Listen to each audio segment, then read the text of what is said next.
Merci, bonjour. L'idée de cette petite causerie part d'un tableau qui s'intitule c'est merveilleux pour justement ces journées, précisément le rêve. Ce tableau est daté, et en particulier dans la dans l'actuelle exposition rétrospective au Grand Palais, est daté 1906. Les datations chez Kupka sont toujours un petit peu délicates. Il y a de fortes chances que ce tableau est un petit peu postérieur. Je le daterai plus volontiers de 1909, mais on restera à peu près sur ces périodes. Donc il y a une actualité de Kupka, bien évidemment, celle de sa grande rétrospective, et j'aimerais l'inscrire justement... inscrire ce tableau dans cette actualité.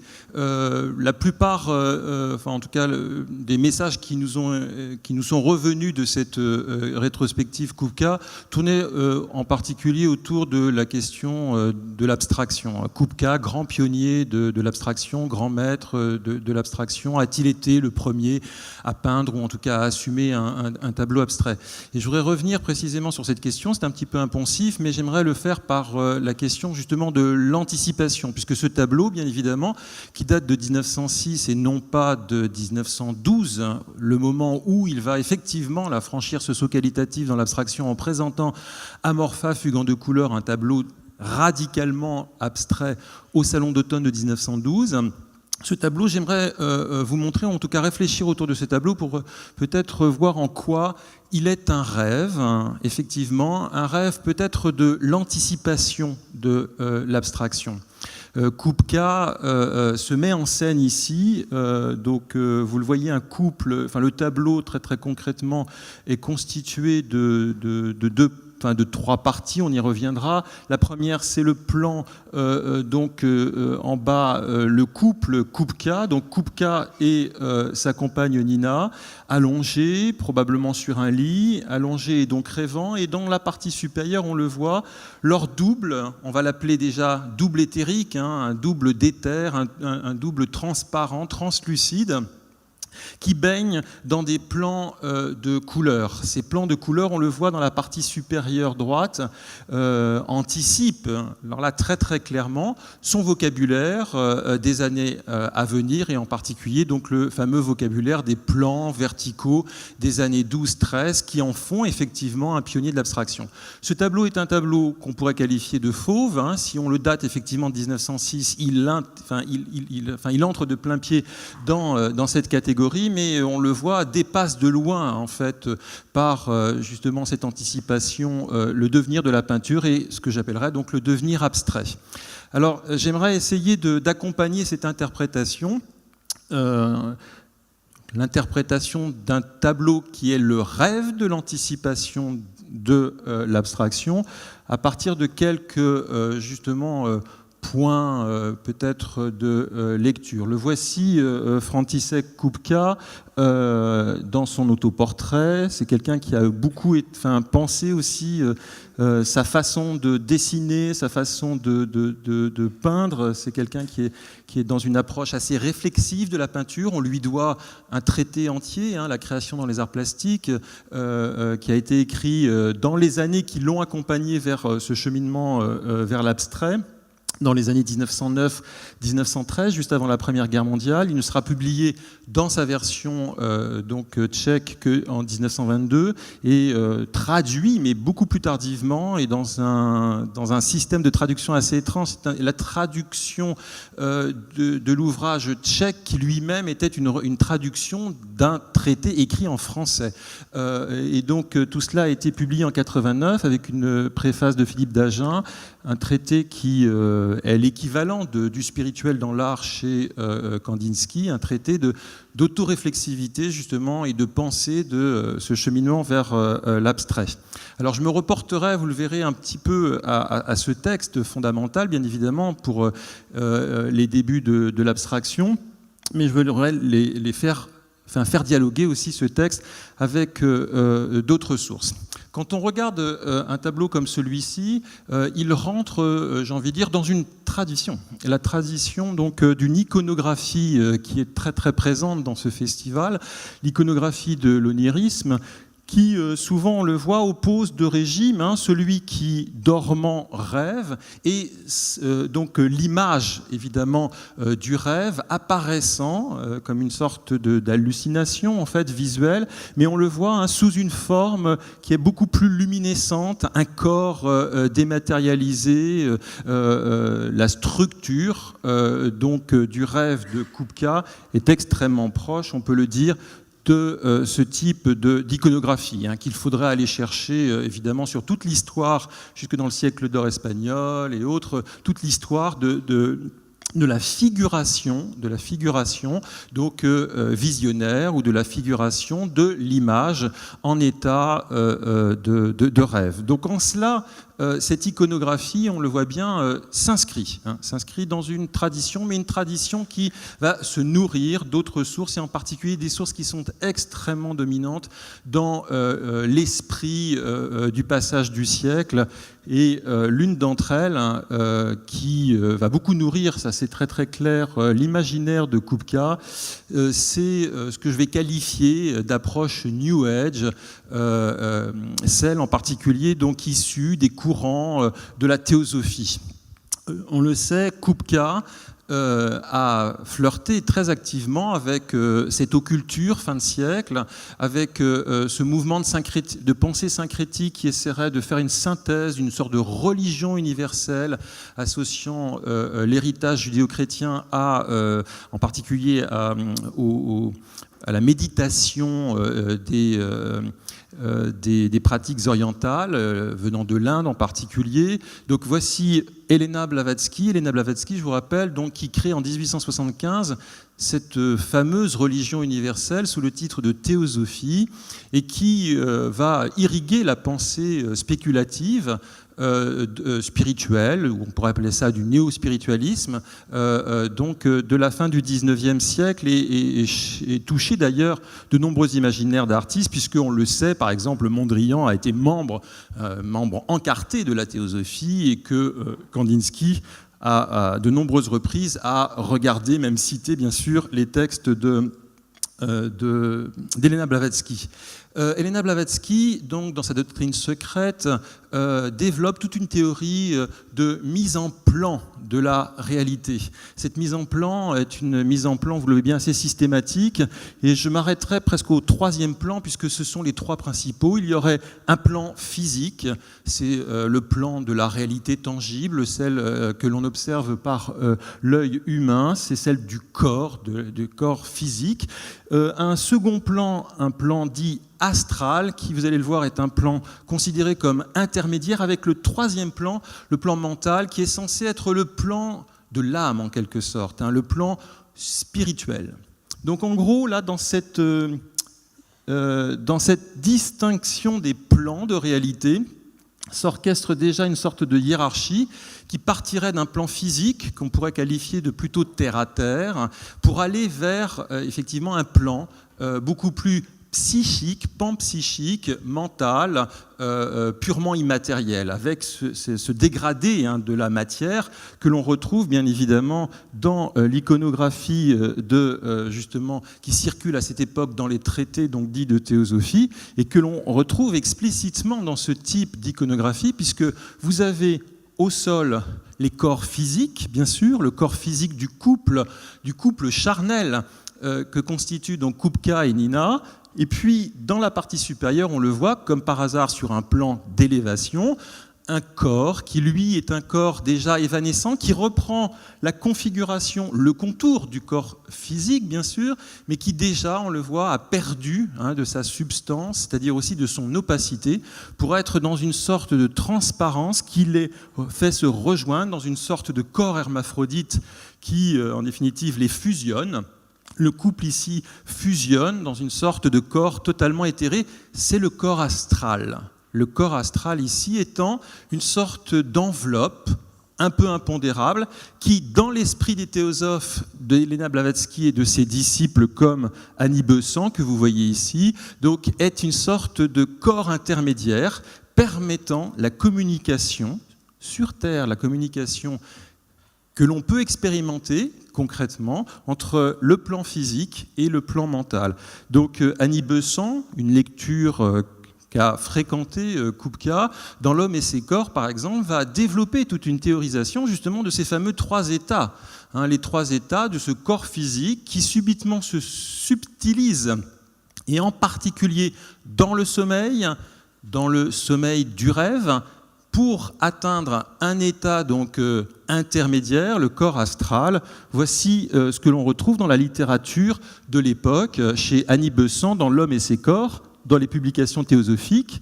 Il est facile de se faire une idée de l'homme dans un corps astral bien développé. Le corps astral, c'est ce corps translucide que Kupka illustre dans son rêve. On peut se le représenter dépouillant son corps physique et se dressant en une image plus subtile, plus lumineuse de ce corps. L'idée d'un corps translucide, d'un corps de la lumière pure, d'un corps irradiant et aussi un corps radiographique. Je n'insiste pas, mais là on le voit bien, il y a toute une littérature qui se met en place et qui permet, me semble-t-il, de pouvoir interpréter l'iconographie du tableau de Kupka, le rêve, comme étant effectivement cette représentation. La représentation de quoi? Vous le voyez bien, lorsque l'homme s'endort, nous dit Annie Besant. Donc Annie Besant qui est la disciple, vraiment est grande, la gourou, on peut le dire, de la société théosophique du passage du siècle. Une séparation se produit et nous voyons le corps physique, corps grossier et double éthérique. Il y a même 2 corps en quelque sorte. Chez Annie Besant, 2 corps presque physiques, l'un grossier et l'autre un tout petit peu plus éthéré, c'est cette enveloppe autour de ce corps qui produit de l'énergie, gisant seul sur le lit, tandis qu'au-dessus, le corps astral flotte dans l'atmosphère. J'ai envie de dire que quand on lit L'homme et ses corps, vous le voyez bien, vous avez presque une lecture littérale du tableau. Voici Annie Besant, accompagnée d'un autre auteur qui manifestement, aussi bien par les textes que par les images, va beaucoup nourrir l'imaginaire du Kupka théosophe.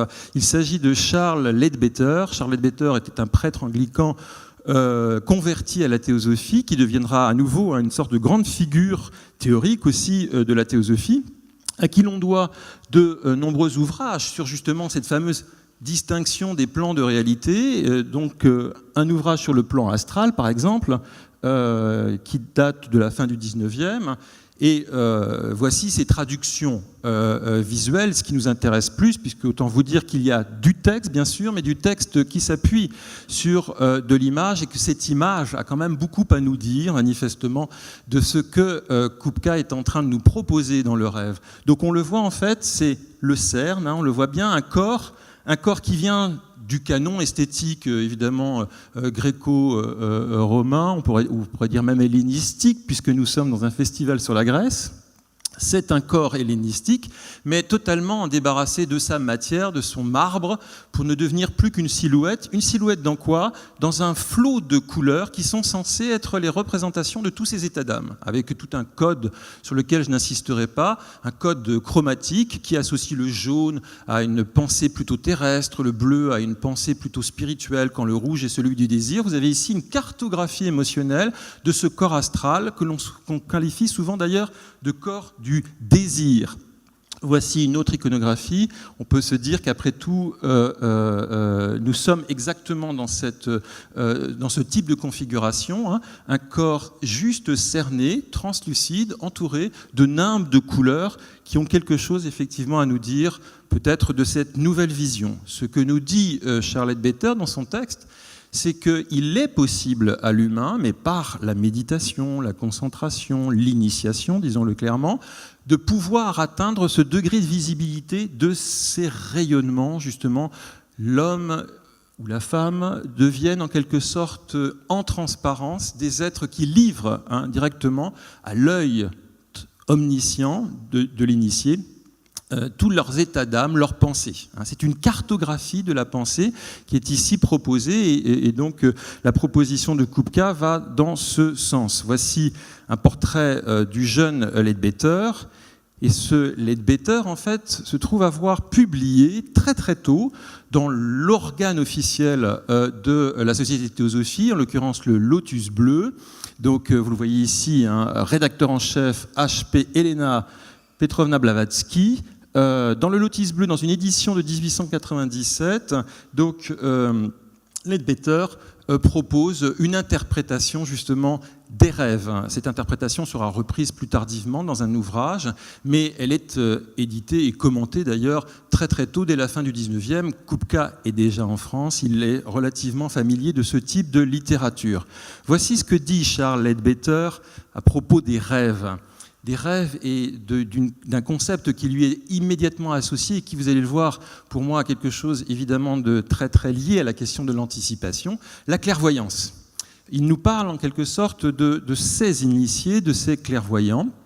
Et ces clairvoyants, en fait, qu'est-ce qui se passe quand ils sont plongés, dit-il, dans un sommeil profond? C'est le cas donc du tableau de Kupka, bien évidemment, puisqu'on les voit allongés dans un sommeil profond, les yeux clos, plongés dans un sommeil profond, le corps physique, avec son inséparable compagnon, le double éthérique, repose tranquillement dans le lit. L'ego, dont son corps astral, flotte tranquillement au-dessus des deux autres corps. Donc vraiment cette idée, ce vocabulaire d'un corps flottant, d'un corps astral qui voyage dans le temps et dans l'espace, on va le voir, est quelque chose qui est extrêmement présent dans la littérature théosophique et que, me semble-t-il, recycle Kupka ici, dans ce corps physique, légèrement, on le voit, cerné par une sorte d'ombre qui est déjà ce corps éthérique, les deux corps au lit, les deux corps au sol, qui subitement s'échappent dans le rêve, dans l'état poussé par l'état hypnagogique dans le rêve, encore donc astral, comme on le voit ici. Donc Charles Leadbeater, j'ai envie de dire qu'il nous en dit plus, bien évidemment, de cet état. Et il me semble que Kupka, bien évidemment, non pas le prend au pied de la lettre, mais en tout cas, manifestement, le suit d'assez près. Qu'est-ce qu'il nous dit de ce corps astral ? Le voici. Il nous dit qu'il est plus sensitif aux impressions externes que le corps physique. Et il est surtout, j'ai graissé le texte, susceptible aux influences des courants de pensée qui passent. Le corps astral, ce corps intermédiaire, aurait pour particularité non seulement d'être hypersensitif, c'est-à-dire de recevoir les sensations physiques tangibles de manière décuplée et de les associer d'ailleurs. L'idée de l'association des sens, les couleurs, les sons, la synesthésie est déjà très très présente et elle marquera tout son travail des débuts de l'abstraction qui sont très très marqués par le musicalisme.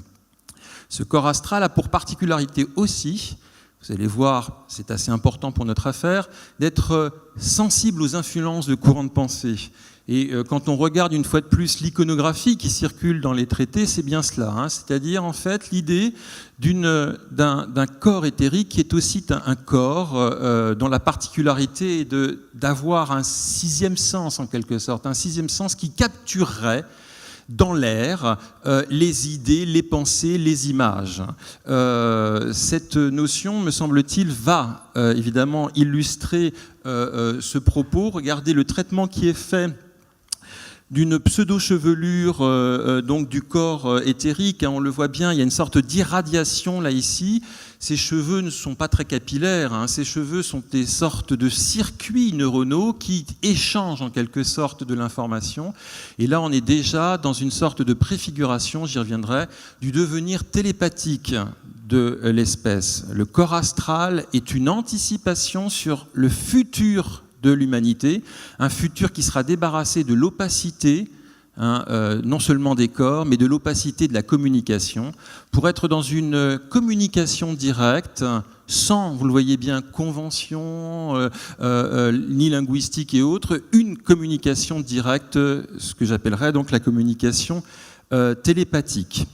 Donc, quand on regarde à nouveau dans les textes de Leadbeater, et en particulier celui qui m'intéresse sur les rêves, le corps astral d'une personne a pour particularité, et en particulier quand elle est hautement développée, autant vous dire qu'évidemment ici, ça flatte l'ego de celui qui, en tant qu'artiste comme Kupka, se pose en initié, bien évidemment. Il est une personne hautement développée qui le cultive d'ailleurs. Et chez lui, ça va assez loin, puisque quand on lit la création dans les arts plastiques, il y a même toute une diététique de cela, une diététique alimentaire et autres. Quelle alimentation pour développer justement l'intelligence, et puis des techniques méditatives qui viennent du yoga, et en particulier du yoga justement de l'Inde.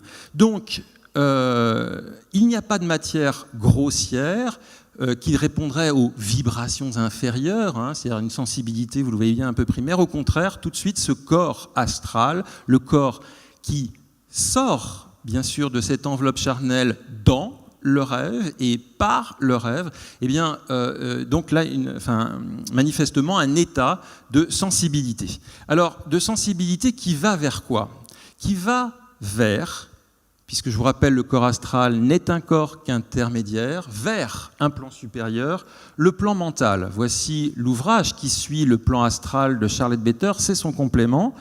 Et quand on lit les textes de Charlotte Better qui nous décrivent ce qu'est ou ce que serait le plan mental, le plan panpsychique, le plan de l'âme, ce sont des pans et surtout des plans de couleurs. Donc on le voit ici, manifestement, il me semble que la partition de ce tableau, c'est le plan physique, le plan astral, et sur la partie supérieure, manifestement, le plan mental, le plan purement mental, qui est un plan purement abstrait, et les descriptions, une fois de plus, qu'en fait Charlotte Better, sont assez claires. Charlotte Better nous dit dans le plan mental qu'il est possible donc de passer d'un plan à un autre, ce qui signifie par conséquent transférer, dit-il, le foyer de sa conscience d'un véhicule à un autre et employer momentanément le corps astral. Le corps astral devient un instrument pour atteindre effectivement le plan mental, qui est un plan de pure béatitude dans la couleur. C'est vraiment la féerie chromolumineuse qui est celle que l'on attend, celle qu'il est en train ici d'anticiper, celle d'un devenir abstrait, l'abstraction chromolumineuse qu'on lui connaît, celle des années 12, des années 13, celle des fameux disques de Newton et de Amorpha, fugue en deux couleurs. Voici donc la description que fait Charlotte Better du plan mental. C'est quoi ? Celui qui est dans le plan mental se retrouve dans un univers de lumière, de couleurs et de sons, toujours l'idée d'une sorte de synesthésie généralisée, qui sont toujours changeants, comme jamais dans les rêves d'ailleurs les plus audacieux. On est vraiment à nouveau dans une sorte d'hyper sollicitation de plans de couleurs. Le plan mental, c'est exactement cela, et on le voit ici, il nous est presque proposé. Donc en gros, on peut interpréter ce tableau comme étant en fait le rêve. Le rêve de quoi ? De sa propre évolution en tant qu'artiste initié à ces fameuses techniques de méditation qui permettent de passer d'un plan à un autre, et donc de voir aussi comment la métaphore du rêve ici devient plus qu'opérante. Quand on regarde les distinctions qu'opère Charlotte Better dans son texte sur le rêve, vous allez le voir, il distingue plusieurs états aussi. On a plusieurs plans de réalité, mais on aurait aussi plusieurs états ou catégories de rêves. Ce qu'il appelle la véritable vision, qu'il oppose au rêve prophétique, ou en tout cas qu'il associe au rêve symbolique. Et une quatrième catégorie, un peu plus curieuse, le rêve net et cohérent. Alors vous allez me dire que tout ça n'est pas très très clair. Ce que je retiens de cette catégorisation, c'est deux notions qui, me semble-t-il, sont totalement opérantes dans le tableau de Kupka. Vision symbolique, vision prophétique. Vision symbolique, le symbole ici de l'union, bien sûr, de l'union mystique d'ailleurs aussi, même charnelle, du couple. C'est le couple mystique qui fusionne dans une sorte de troisième terme, une sorte de figure comme cela, on le voit bien, qui est ni masculine ni féminine, les deux à la fois, androgyne et hermaphrodite. On est dans un troisième temps en quelque sorte. Ça, c'est le rêve symbolique, le rêve de la fusion du couple.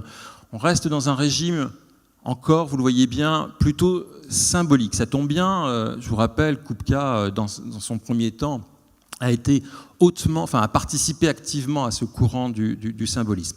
Mais il y a, et vous l'avez compris, cet autre niveau qui m'intéresse, le niveau annoncé par Charlotte Better, de la vision prophétique. Il me semble qu'il faut regarder ce tableau comme étant, outre évidemment la projection fantasmatique d'ailleurs du désir, de cette fusion du couple et du couple mystique, qui est corroborée d'ailleurs, je ne sais pas si vous le voyez bien, mais par une sorte de dédicace qui est en bas à gauche, ma très chère Nina, le rêve que j'ai fait de nous. Donc là, il y a vraiment cette indexation de cette peinture en hommage à sa compagne et future femme. Donc, il y a ici quelque chose qui est de l'ordre d'un rêve symbolique, mais la dimension prophétique, je crois, ne doit pas nous échapper, et celle bien évidemment, qui m'intéresse plutôt ici aujourd'hui pour faire de ce tableau un tableau qui est celui du rêve, de l'anticipation, de l'abstraction. Quand on regarde donc ce détail, vous le voyez bien, il s'agit de ce corps fusionnel qui fusionne non seulement donc les deux corps physiques dans ce corps astral, mais qui va bien évidemment aussi lui-même disparaître et être dissous jusque dans son contour, bien évidemment, dans les fameux plans. Le fameux plan mental que j'évoquais tout à l'heure, qui est le plan de l'abstraction et qui annonce explicitement le Kupka des années 12-13. Voici ici, donc, plan par couleur. On a là, en fait, ici, là, un artiste qui a franchi le saut, effectivement, de l'abstraction, puisque tout indice de figuration a disparu au profit d'une simple orchestration de plans chromatiques.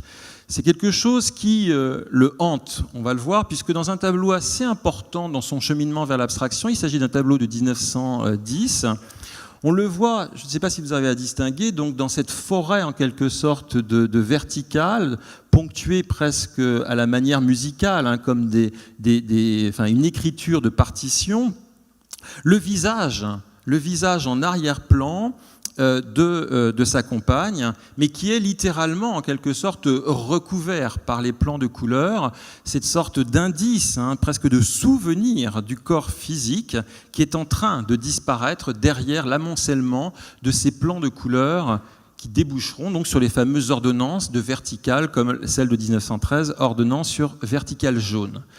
Donc le rêve de Kupka est bien celui de la dissolution, j'ai envie de dire même de la fusion cette fois, du corps physique via le corps astral dans le plan pur de la peinture. C'est ce que l'on va le retrouver d'ailleurs dans le cheminement qui va aller vers les années 12-13.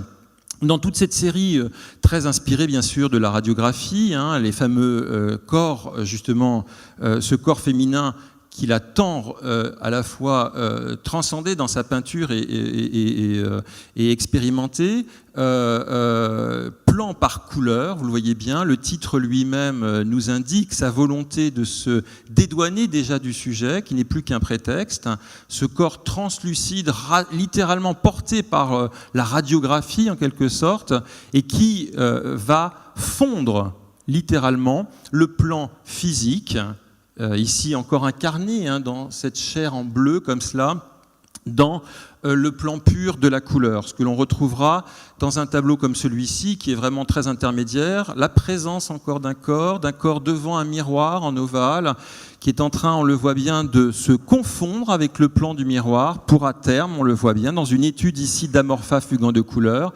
totalement disparaître dans les pans de couleurs, ce qui nous donnera le fameux donc amorpha fugant de couleurs, le tableau dont on peut dire qu'il a été, avec Picabia, l'un des premiers abstraits, radicalement abstraits, à être présenté au public. Donc, premier moment de notre petite réflexion sur ce tableau-là. Ce tableau, donc, c'est l'hypothèse que je proposais, serait donc le tableau du rêve prophétique, un rêve prophétique qui a pour vertu donc d'annoncer le futur de la peinture en général et de celle qui va accompagner tout au long ensuite de sa carrière Kupka, la peinture abstraite. Ce tableau, 1906-1909, donc anticipe de quelques années la rupture radicale dans la peinture non figurative. Il anticipe, on le voit bien, autour d'une question qui est celle de l'évolution, qui le travaille beaucoup, l'évolution de l'espèce qui accompagne l'évolution de la peinture. La peinture accompagnerait l'évolution de l'espèce. Et quand on regarde les textes, une fois de plus, d'Annie Besant, de Charles Leadbeater, tout va dans ce sens. Le texte de Dany Besant, par exemple, un texte qui s'appelle « Les mondes de demain », qui est publié en 1909 et qui donc à la fois parle de la race future. Cette race future, quelle est-elle? Une race de purs esprits, la dématérialisation complète, la communication immédiate. Le futur de la communication sera, elle le dit explicitement, un futur télépathique. Et l'art qui l'accompagnera, puisque dans le texte d'Annie Besant, il y a un petit chapitre sur l'art de l'avenir, comme elle l'appelle. Cet art de l'avenir, ce sera quoi? Une chromoluminescence par laquelle communiqueront justement les esprits, les fameux esprits inspirés.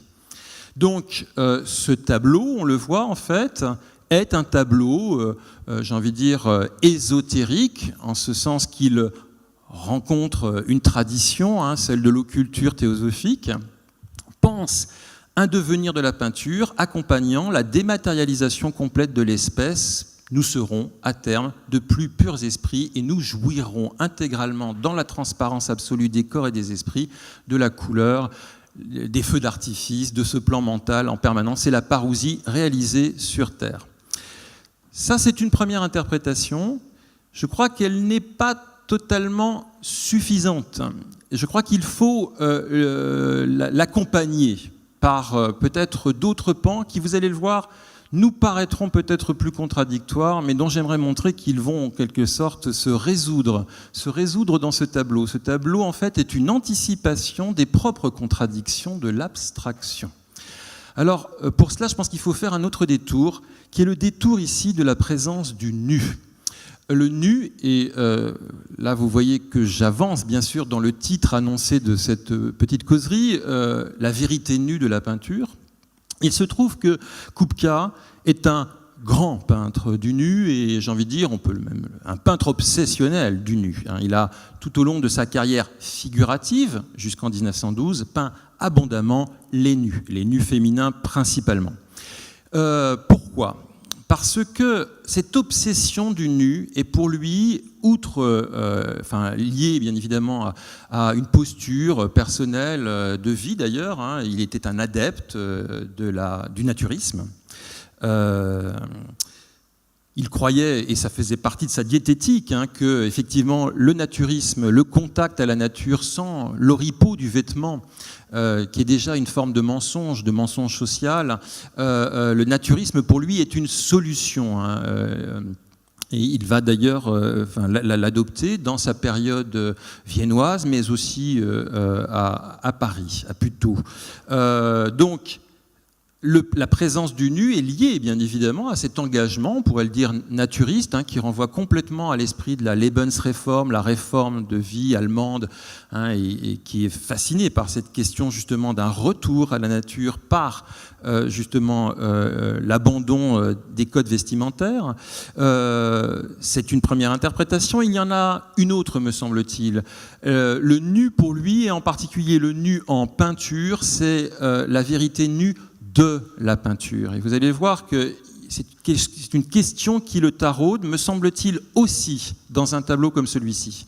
Si la présence du nu est aussi importante dans cette fameuse anticipation de l'abstraction, c'est aussi parce que c'est pour lui une manière de penser l'abstraction comme un dénuement, le dénuement des oripeaux de l'illusionnisme, du mensonge, du trompe-l'œil. Le propre de la peinture, ce serait de nous tromper, et il faut justement revenir à la vérité de la peinture. Aller vers l'abstraction, ce sera aussi cette revendication. Alors d'où cela vient-il ? Vous allez le voir que ça prend des figures très précises chez lui, et des figures qui justement s'inscrivent aussi dans un contexte culturel, on pourrait même dire un contexte politique. Et là, on va sortir de nos éthers, on va sortir du New Age, de la théosophie, on va plutôt regarder un autre Kupka qui est un Kupka qu'il ne faudrait surtout pas dissocier. Ils ne sont pas contradictoires, vous allez le voir, c'est le Kupka anarchiste. Kupka est anarchiste vraiment dans la peau, il le sera tout le temps, c'est pas quelqu'un qui le sera dans des années de jeunesse pour ensuite les s'embourgeoiser, pas du tout. Il est resté très très engagé dans la pensée anarchiste. Et il l'accompagnera d'ailleurs, puisqu'il va illustrer de nombreuses revues, on va le voir d'ailleurs tout de suite, des revues anarchistes. Voici un dessin paru dans un journal qui est un journal typique de ces journaux de l'époque où la caricature est omniprésente, La Vie en rose, qui traite, on le voit bien, des poncifs, bien évidemment, de la réalité sociale, des artifices, justement, de la réalité sociale. Qu'est-ce qu'il nous propose ici ? Il nous propose donc la thématique de la vérité nue. C'est une thématique, une allégorie très très présente dans l'histoire de la peinture. Une jeune femme nue, accompagnée, donc dotée d'un miroir, miroir ou lumière. C'est quelque chose. Donc voici le dessin, qui est donc reproduit dans sa première version dans la revue La Vie en rose, et qui parle de la vérité. C'est une allégorie de la vérité en peinture, tableau qui sera repris, revisité 2 ans plus tard, donc en 1905, dans ce dessin, publié donc dans une revue, pas n'importe laquelle, Les Temps Nouveaux, qui est une revue donc dirigée par Jean Grave, qui était un des grands penseurs de l'anarchisme de l'époque. Donc cette gravure et cette caricature, on peut le dire, où on le voit tous les pouvoirs institués, la religion, le gendarme et le bourgeois, tout est réuni ici dans tous les poncifs, bien évidemment, de la caricature du passage du siècle, de la caricature charge. Et la vérité, ici, on le voit bien, nous permet de sortir de ces oripeaux. Il se trouve que cette thématique, elle était partagée par de nombreux auteurs et caricaturistes des mêmes, j'ai envie de dire, supports. Voici Josso, donc la vérité nue devant, en quelque sorte, les bourgeois. Gravure empruntée à l'assiette au beurre, dans laquelle, je vous rappelle, Kupka va aussi abondamment sévir par des numéros spéciaux, l'un sur l'argent, l'autre sur la religion. Et donc, cette vérité nue était donc publiée dans un numéro spécial de l'Assiette au beurre de 1905, consacré à la passementerie, c'est-à-dire en fait à l'idée du vêtement comme trompeur, comme agent social de la tromperie, bien évidemment. Voici un dessin, par exemple, où l'on voit la nudité, bien évidemment, face à l'apparat du pouvoir et autres. Je n'insiste pas, mais il se trouve qu'on le voit, cette thématique est très très présente, et Kupka n'est pas le seul, bien évidemment, à s'en emparer, mais il s'en empare, vous allez le voir, de manière quand même très précise, très ciblée. Son passage par Vienne n'est pas complètement anodin à cette obsession pour cette figure allégorique de la vérité nue. Voici Oedler, on le voit bien, la vérité nue devant justement ces oripeaux du vêtement qui sont une fois de plus toujours le trompe-l'œil des apparences contre la vérité. C'est ce que l'on va retrouver dans de nombreux dessins, de nombreuses illustrations aussi du Kupka du passage du siècle. Le voici, on le voit bien, la mondaine et autres, ou la demi-mondaine qui est vêtue, mais qui va se dévêtir pour révéler en quelque sorte la vérité. Alors à nouveau, tout cela n'est pas nouveau. Ripa, dans son iconologie, très très tôt, donc impose, j'ai envie de dire, cette figure allégorique de la vérité qui détient soit le miroir, soit la source lumineuse, sortir de l'obscurantisme pour aller vers la lumière de la connaissance et de la vérité. Autant vous dire que tout le pan chromoluministe de Kupka va dans ce sens. Vérité que l'on oppose bien sûr aux oripeaux. Voici la bougia chez Cesare Ripa dans son iconologie, où l'on voit bien ce corps à la fois mutilé mais entièrement recouvert de masques, le masque justement du rôle social qu'on veut bien nous imposer. Donc cette figure du nu, c'est la figure allégorique de la vérité, mais de la vérité justement de la peinture. On le voit en fait dans de nombreux dessins chez Kupka. Ce modèle se transforme en allégorie de la vérité, mais tenant la palette pour parler justement de la vérité.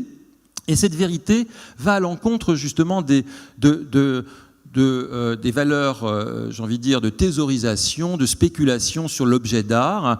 Voici donc un tableau très connu, l'argent de Kupka, qui est présenté d'ailleurs actuellement au Grand Palais. On le voit, en fait, cette vérité nue est le modèle qui incarne la peinture, mais la peinture qui se défie du marchand, ici, avec son ventre évidemment rempli d'or. Donc là, c'est l'idée, bien évidemment, de penser une pureté, une nudité de l'art qui serait sa pureté. Sa pureté, c'est de refuser l'attractivité, bien évidemment, de l'appât du gain, de la thésaurisation, de la réification matérielle de l'art. Il faut aller vers la dématérialisation de l'art pour échapper à sa transaction financière, pour échapper à sa perdition matérielle. Alors cette vérité nue, bien évidemment, un autre Viennois l'avait évidemment mise à nu. Il s'agit donc de Klimt et je pense qu'on peut y voir aussi un modèle. Mais je n'insiste pas, elle est omniprésente pour Kupka et elle est omniprésente et très signifiante. Pourquoi ? Parce que cette figure de la vérité nue détenant un miroir est, au passage du siècle, quelque chose qui a connu un moment d'apogée dans les années 1896-1897, quand Kupka arrive à Paris, et dans un contexte tout à fait particulier. Donc, il s'agit de la multiplication, dans ces années 1896-97, de cette figure de la vérité nue sortant du puits.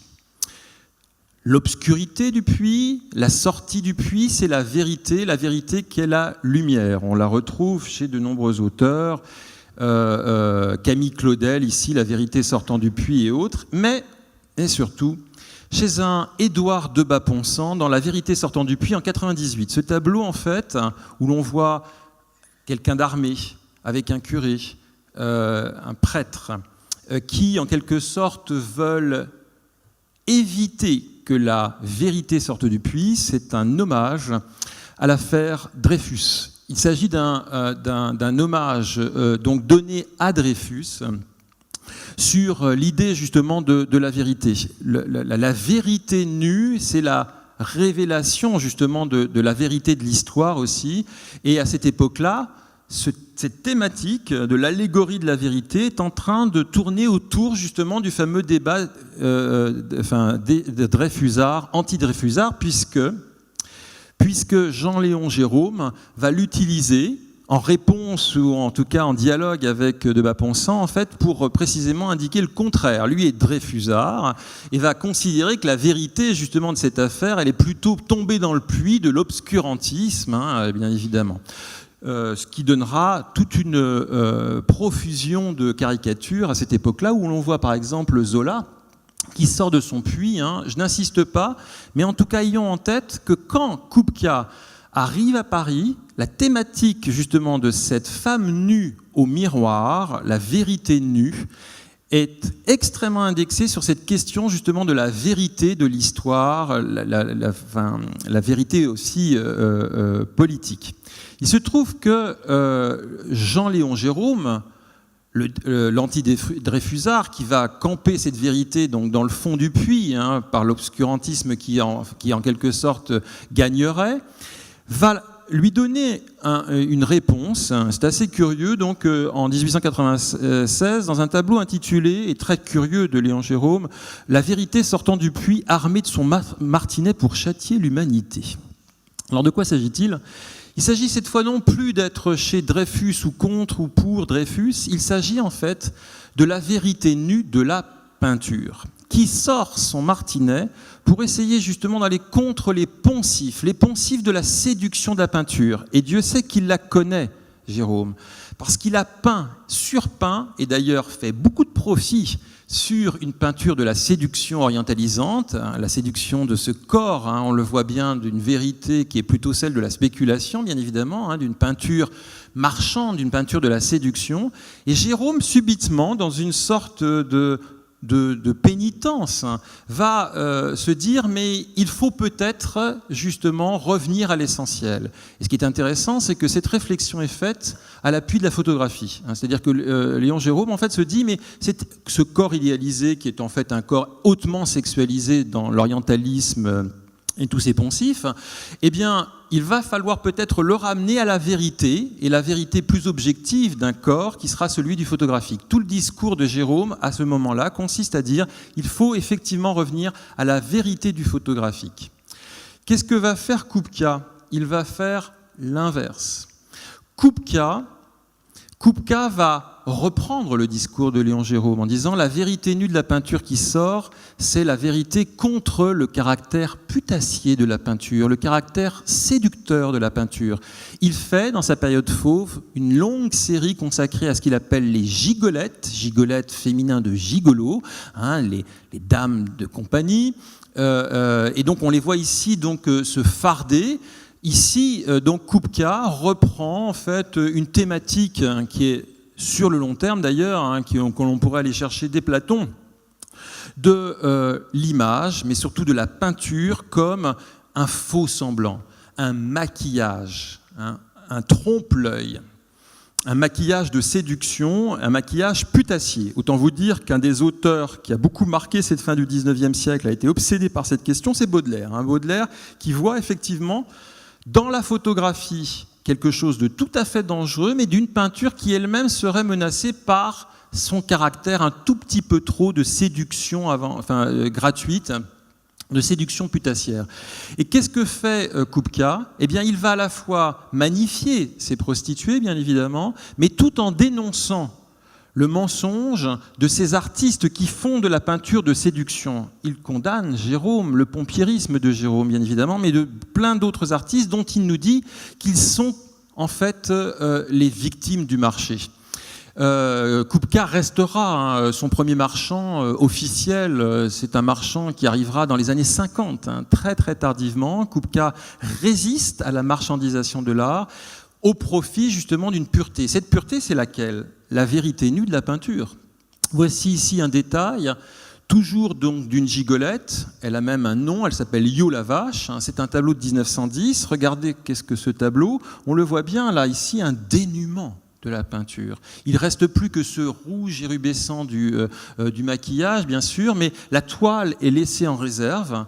Le tableau ne nous parle plus que de ce qu'il est.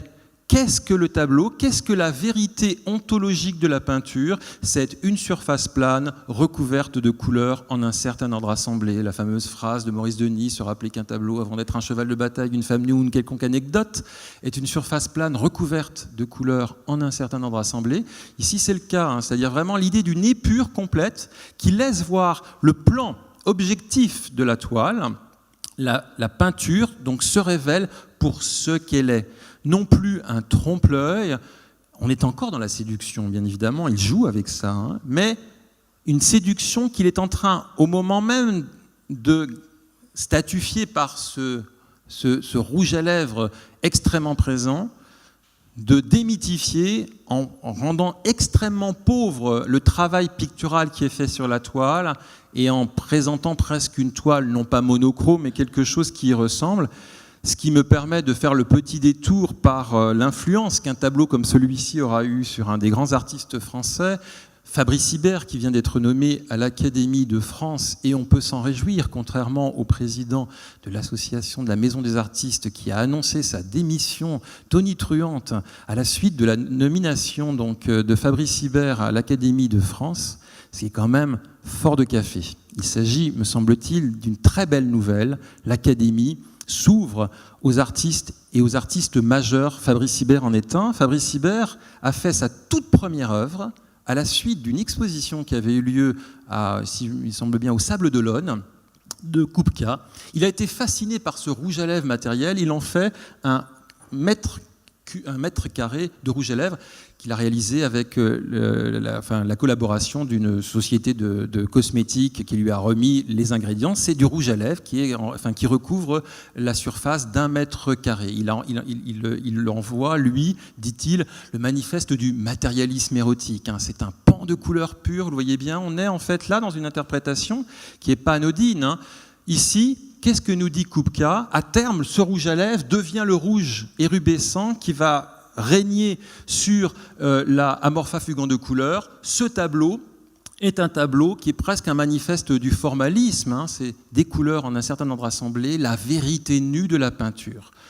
Alors vous allez me dire, là, on entre un peu en contradiction, puisque j'ai commencé à parler des sources théosophiques, à parler d'une abstraction pensée comme une sorte d'entrée dans le monde mental, panpsychique, l'autre monde en quelque sorte, une dimension purement spirituelle, on peut le dire. Et puis subitement, je suis en train là, via son cheminement anarchiste, sa résistance donc à la marchandisation de l'œuvre d'art, de vous montrer qu'il s'agit en fait au contraire d'une réflexion sur le plan pur de la peinture, donc j'ai envie de dire une orthodoxie formelle la plus, littérale. Ça nous paraît relativement contradictoire. Ce qui m'importe, bien évidemment, c'est de montrer que le rêve de l'abstraction, qui est donc une anticipation de l'abstraction, est aussi, on peut se faire ce plaisir, une anticipation des propres contradictions de l'abstraction. Les propres contradictions qui feraient que toute l'histoire, on le sait maintenant depuis quand même pas mal de temps, toute l'histoire de l'abstraction au XXe siècle a été en quelque sorte tendue entre deux pôles que l'on a voulu souvent très opposés. Le pôle d'une réalité matérielle de la peinture, hein, le pan, vous voyez bien, What you see is what you see de Frank Stella, ce que vous voyez, c'est ce que vous voyez, il n'y a rien à voir derrière le tableau, et l'autre pan, le pan spirituel d'une abstraction qui revendique en fait, non pas de rompre avec le réel, mais de montrer l'autre réalité, les réalités supérieures en l'occurrence. Je vous rappelle qu'une exposition de 1985, Spiritual in Art, dirigée par Maurice Tuchman à Los Angeles, avait radicalement proposé cette nouvelle option justement spiritualiste de l'abstraction qui s'opposait à la longue tradition greenbergienne du formalisme obsédé par la question donc, de l'anti-illusionnisme, du plan matériel du tableau et autres. Qu'est-ce que Kupka ici dans cette affaire? Vous le voyez bien, c'est pour ça qu'il est un petit peu poil à gratter et que somme toute on n'a pas toujours voulu l'intégrer aux histoires canoniques de l'abstraction. Il a déjà compris par anticipation que ces deux pôles ne sont pas contradictoires et qui peuvent être résolus. Je voudrais maintenant, et je terminerai par là, vous montrer que tout cela, bien évidemment, n'est pas si contradictoire, et en particulier jusque dans ses sources. Que la source anarchiste de ce tableau matériel et que la source théosophique de ce tableau spirituel vont se croiser. Se croiser autour de quoi? Autour justement d'une culture fin de siècle qui n'oppose pas positivisme, spiritualisme, mais qui les associe. Et qui les associe pour penser, on va le voir justement peut-être des sorties de cela. Kupka a déjà pensé la sortie du tableau matériel, de l'abstraction matérielle. Pour lui, j'ai envie de dire que l'abstraction picturale, un tableau recouvert de couleurs pures, sans référence au motif, est une phase intermédiaire. Intermédiaire avant quoi? L'étape ultime. Dans la création des arts plastiques, Kupka annonce en conclusion des propos sur ce qu'il appelle l'art de l'avenir. Voici comment il voit l'avenir de l'art. Rappelons-nous Annie Besant qui parle d'un avenir de l'art qui accompagnerait l'évolution de l'espèce. Eh bien, j'ai envie de dire que Kupka est quand même pas très loin, j'ai envie de dire même qu'il est complètement dans l'esprit d'Annie Besant, puisqu'il pense un devenir télépathique de l'espèce, c'est-à-dire aussi un devenir télépathique de l'art, ce que j'ai essayé de montrer dans une exposition au Centre Pompidou il y a quelque temps sous le titre de Causa mentale. Voici un des moments clés de ce développement où il nous dit que compte tenu du progrès qui se fait un peu partout, on serait fondé de croire à la possibilité de moyens de communication nouveaux. Jusqu'à présent inconnus, disons d'une communication plus directe, qui emprunterait la voie des ondes magnétiques maniées par les hypnotiseurs. L'avenir nous réserve à cet égard des surprises. On pourra s'attendre à l'invention d'une X-graphie. L'influence de la radiographie, on l'a vu, est très importante dans son imaginaire visuel. Capable de dévoiler les événements les plus subtils actuellement invisibles. L'entente s'établissant sans aucune médiation matérielle.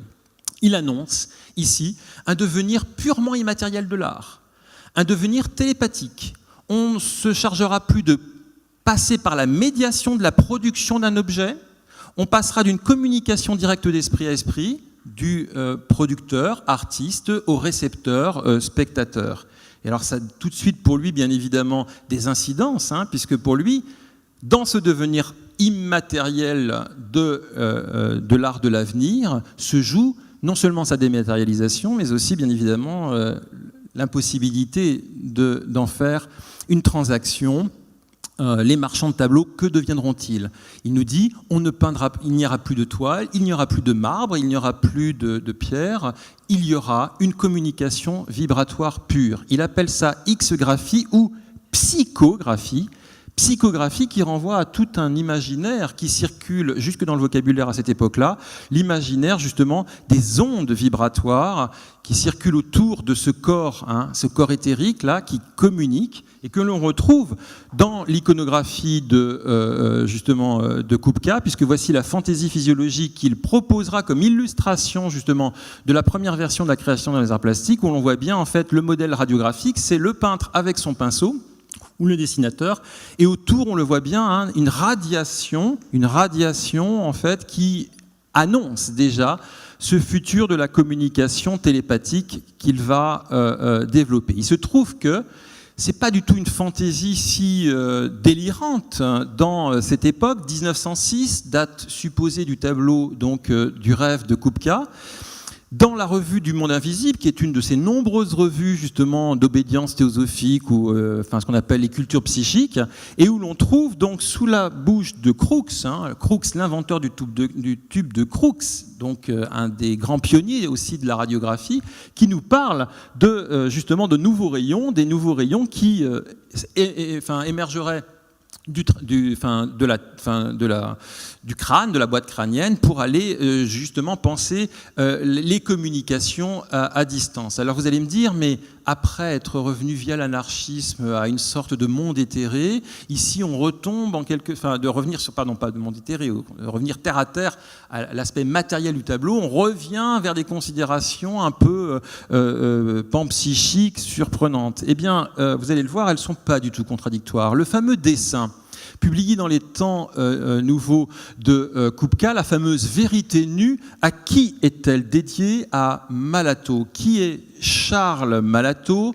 C'est l'auteur, un des auteurs importants, j'ai envie de dire même des théoriciens d'une philosophie possible de l'anarchie. Il publie donc cette philosophie de l'anarchie. Qu'est-ce qu'on y trouve? Voici dans le texte de Charles Malato, à qui est dédiée la vérité, eh bien, la pensée d'un sixième sens. Un sixième sens, c'est quoi? Une faculté de transmettre ou de recevoir la pensée sans le recours, ou le secours, d'agents extérieurs, une sorte de télégraphie sans fil dans laquelle, évidemment, on a du mal à ne pas comprendre le mot télépathie.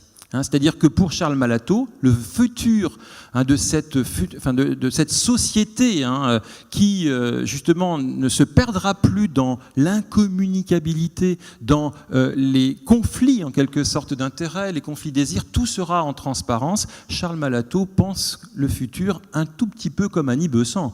Et il n'est pas le seul. Jean Jaurès, dans le rayonnement du cerveau humain, Jean Jaurès, on ne l'attendrait pas dans cette histoire.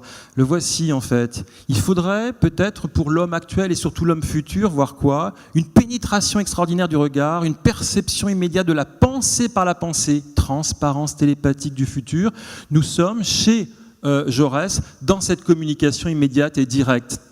Alors, je ne peux pas résister à ce dessin. C'est Jaurès qui est en train de sculpter, donc on le voit en pleine affaire Dreyfus, affaire D, la vérité nue sortant du puits. Jaurès pense la vérité nue, bien sûr, pas de la peinture, mais de la société, bien évidemment.